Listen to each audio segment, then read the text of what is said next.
In ancient days, before computers, data mining, and public opinion polls, trying to read the future was actually a sophisticated business.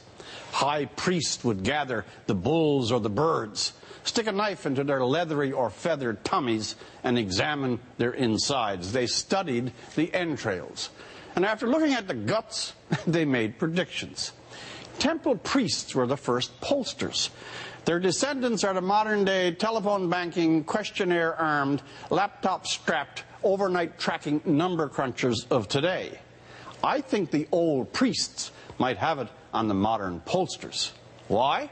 Well, because some of their recent stuff, especially polls dealing with the comet of Canadian politics, Justin Trudeau, strike me as being closer to astrology or reading tea leaves than any serious measure of actual public opinion. The polls are somehow warped by the Trudeau buzz. A poll last week, for example, stated that with Justin Trudeau as the Liberal leader, the Liberals, in 3 years' time, would form a majority government.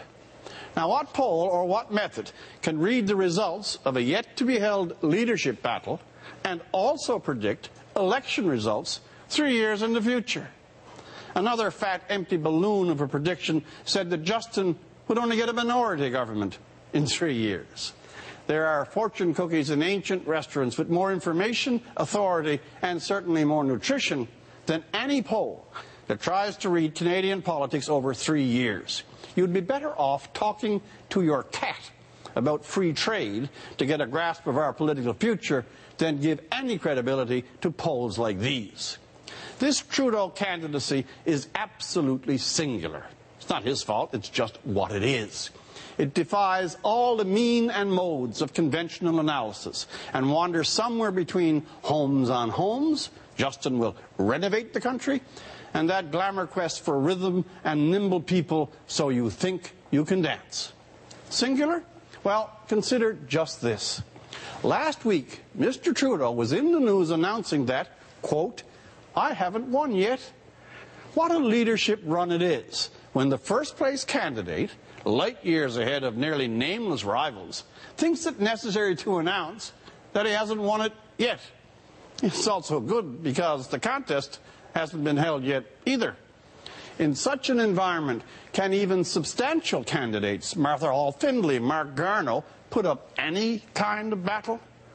These ridiculous polls and the eerie need of the candidate to tell us that he hasn't won it yet must be a signal that this candidacy is an event that in a new way mingles the various streams of celebrity, pop culture, social media, and the old-fashioned business of getting votes.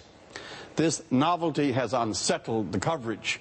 Mr. Trudeau's celebrity makes news stories out of material that would not be a story in any other context, leaves very little light or space for challengers, and completely mauls the efforts of pollsters to get any real read on him beyond their 3-year fantasies. For The National, I'm Rex Murphy.